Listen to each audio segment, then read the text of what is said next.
What's up, guys? Dr. Chris Park here. Look, check out my new coffee mug. This was a gift from a good friend of mine. This is the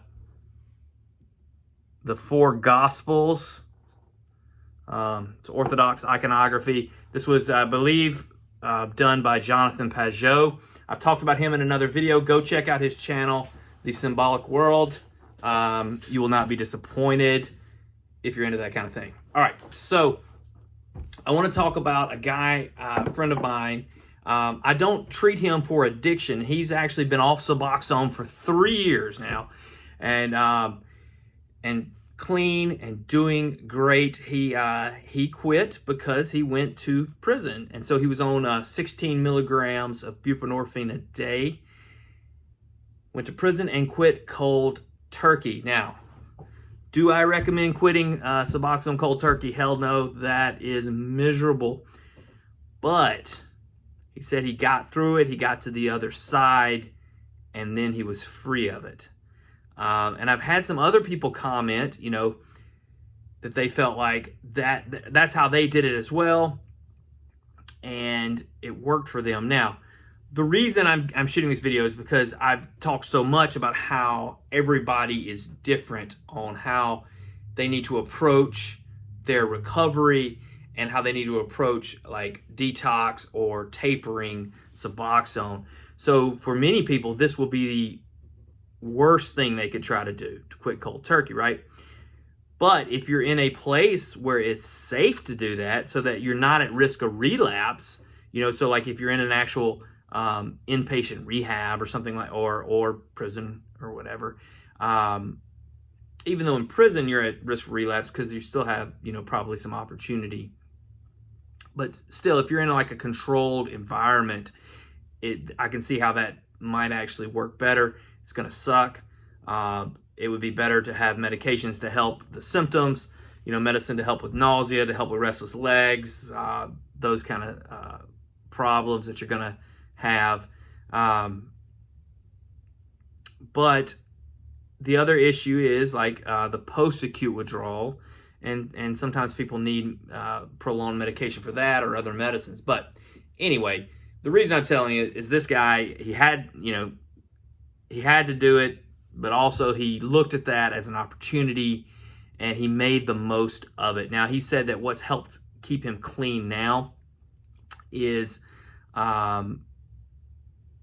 jiu-jitsu, and it gives him something to pursue, something to focus on, like the goal and reaching, kind of transcending who he was and becoming a different person and a different version and a better version, and like continuing to excel and all these things. And it doesn't have to be jiu-jitsu. It can be you can do that with many things, right?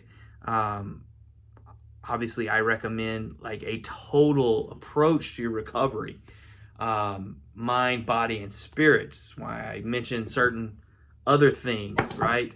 But not just the medication recovery. So now, what if you had to stop Suboxone cold turkey? How would you do that? Well, the first thing I would say is don't stop at cold turkey. Taper it. Now, what does that mean? It means whatever you got left, you use that to taper.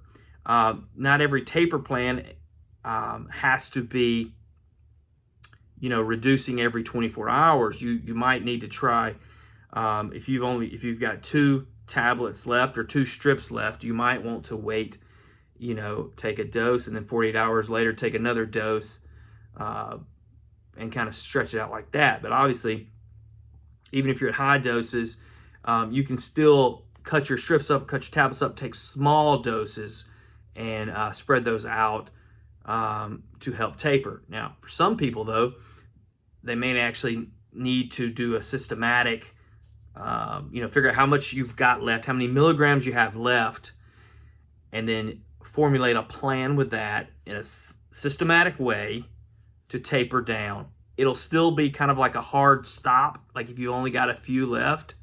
And so that's still going to be a cold turkey, kind of condition, but you've at least tapered a little bit, so it won't be quite as dramatic. So there you have it. Yes, I did a video telling you how to quit cold turkey, and my answer was don't do it. But I hope that was, helpful. Again, this video is for information. I am not your doctor. Talk to your doctor. Do not make changes to your medicine or your treatment plan. The most important thing is you stay clean, okay? The most important thing is you do not relapse on heroin or fentanyl or any of that crap that is going to kill you, okay? So don't feel like you got to be pressured by anybody to stop medication assistance. The medication assistance is there to help you. But if you're using it as a crutch or as just another way to kind of have a low high, so to speak, or whatever, then maybe it's time you start to get serious about your taper plan. But that's between you and your doctor. Guys, I hope y'all have a happy new year.